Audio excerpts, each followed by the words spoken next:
Hey guys, Trisha Dishing here, and welcome back to my channel. Thank you for all the new subs I have.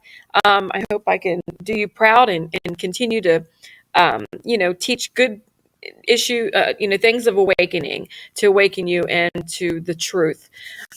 Well, today I want to talk about an amazing, finally, some truth being out there in the mainstream media, believe it or not. And it comes from Tucker Carlson. I don't know if you guys ever you heard of him. I'm sure you've heard of him, but heard what he did on his broadcast. He's literally questioning the did I say fake? Jesus Campos, the security guard who went up to the 32nd floor and confronted Stephen Paddock and got shot in the leg. He got shot in the leg, guys, with an automatic gun. And he's just walking around like on a little cane, acting like he just got some, a bunion removed off of his toe instead of having his leg almost completely blown off. But I digress. But anyway, so let's go ahead and listen to what Tucker was talking about. And I'm very proud. I'm very ecstatic that Tucker brought this out. Yes, people are calling him, the mainstream news people, they're saying that he's stoking up wild conspiracy theories and all that stuff. But that's okay. Let them talk, because the more they talk, the more this guy's got to ask some good questions. And I just really appreciate it, because I'm sick of all the lies. We're hearing nothing but lies, guys. So let's hear what Tucker has to say. We received this document from the confidential source this afternoon. It's a Customs and Border Patrol form, and it shows that Jesus Campos entered the United States from Mexico at the San Ysidro border crossing in San Diego County, almost exactly to the hour 1 week after the Las Vegas shooting. Okay, for some reason, Jesus Campos left the United States and went to Mexico a week after the worst mass shooting on U.S. soil ever, and he happens to be the key witness. But you know what? Go ahead, Jesus. Go take a little vacation, I guess. But the feds let him go. Just get going. This is so ridiculous, the cover-up. But thank God there's some good on mainstream media on this, with Tucker. He's asking the questions that we're all asking. How long Campos had been in Mexico, or Campos entered the U.S. at the same crossing in January of this year. At that time, he was driving his own vehicle with Nevada plates. And yet, in this document from a little over 2 weeks ago, Campos was driving what appears to be a rental car with California plates. Wonder why? Rental? You don't want to get traced back to anything? You don't want to have your regular car there? Come on. This guy was used by the FBI and the feds and the deep state to do this false flag, to bring this false flag narrative that he saw Stephen Paddock do the shooting. Come on. Las Vegas investigation and the crime itself. Jesus Campos is the only eyewitness to the biggest mass shooting in modern American history. Unbelievable. At the time he was in Mexico, the press was reporting that investigators thought Stephen Paddock may have had an accomplice in these killings. Why did authorities allow Campos to leave the country just days after the shooting while the investigation was still chaotic and ongoing? How did Campos, who reportedly had a gunshot wound to the leg from a high-powered rifle round, manage to travel to Mexico? Did he fly? Did he drive? Was his employer aware he left the country? Were investigators aware? And you know what's funny? The only key witness to this whole mass shooting can't get it interviewed from anybody else that's there's nobody really on mainstream that would ask the questions, except for Tucker, I'm thinking. But anyway, guess who interviewed him? Guess who got the interview? Well, we're getting ready to tell you here in a minute. And it shouldn't surprise you, because, of course, they got their puppets out. Their puppets, their talk show puppets out to do the dirty work. Facilitate the trip. What day did Campos get to Mexico? How was he able to drive back for hundreds of miles from San Diego back to Las Vegas? The blown off leg. Why did he take a rental car instead of his own car? Right, wonder why. The that represents Campos told us they were aware that he left the country. They claimed it was a pre-planned visit. Why did it take a government leak for the rest of us to find that out? Why has MGM been so intent on controlling availability to Campos, booking him on the So there it is, guys. Guess who got the hard-hitting question interview, guys? Ellen DeGenerate. And yes, I said Ellen DeGenerate, because that's what she is. She's a puppet of the elite.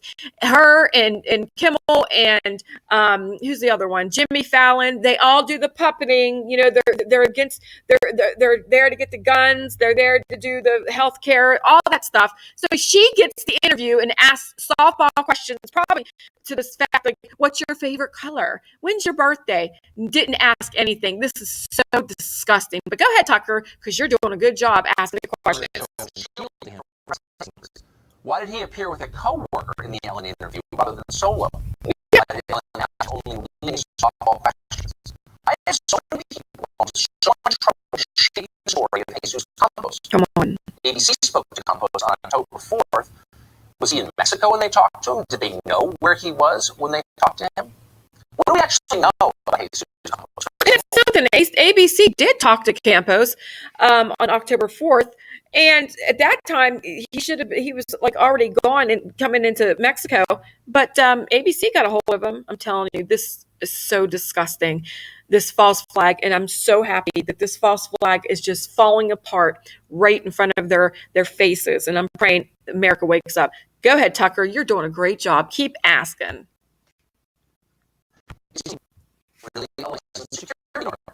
We checked today, and it turns out he's not registered with the state of Nevada's private investigators licensing board.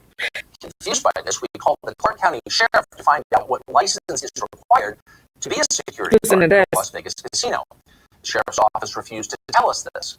Jesus Campos is a victim, the spokesman said. We don't speak about victims. Actually, repeated the question, getting angry, he started yelling, and ultimately hung up on us.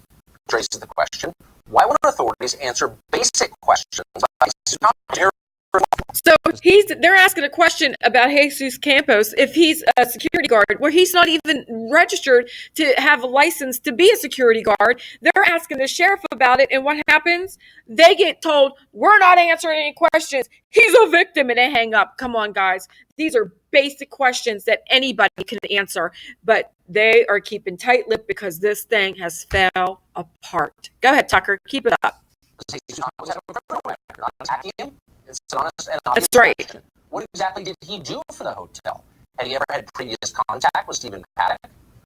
How exactly was Campos injured? Countless press reports claim he was shot in the leg with a rifle round, an AR-15 style rifle, probably an 5.56 round. That bullet travels at 3 times the speed of a handgun round. Oh my goodness! It could easily destroy a man's leg, and often does. How could Campos possibly? So he gets hit by an AR-15, right? And he's just walking around like he just got bunion surgery with a cane. And then he travels over 700 miles by himself to Mexico. Keep on going, Tucker. Loving where you're going with this questioning. 700 miles from Vegas to the Mexican border and back, less than a week later. And there's Stephen Paddock, the shooter. We still know essentially nothing about him. Even the most basic questions like his behavior remain unanswered, such as, how did he get access to the hotel's freight elevator? How many other hotel guests had that access? The surveillance video from the casino showed Paddock entering the elevator alone or with others. Had he used the elevator before? If so, how often and why was he using the elevator? More broadly, had Stephen Paddock ever previously appeared on the radar of the FBI? Here was a man gambling millions of dollars, stockpiling weapons and ammunition. His name was all over federal databases. Nobody in law enforcement noticed him? Nobody noticed him. Doesn't that sound familiar about like 9/11 when all these terrorists were supposed to be here getting flight lessons and learning how to fly airplanes, commercial airplanes, and none of the FBI or nobody picked up on it because they didn't want to pick up on it because it was fake. This is political theater being staged for this false flag. And I'm telling you what, this probably has to be the most unprepared false flag they've ever done. Go ahead. His hard drive. Why did it take nearly a month for investigators to tell us that? Did they just find out themselves? We don't know. What do we really know about Paddock or his family? His wife was recently arrested on child pornography charges. Was that part of a separate investigation? Was related to this case? How many family members does he have exactly? Was he in regular contact with them? Did they have any reason to believe he was planning an attack? By the way, where's his girlfriend? Yeah, where'd she go? The point is, this story gets murkier by the day, and that is the opposite of what is supposed to happen.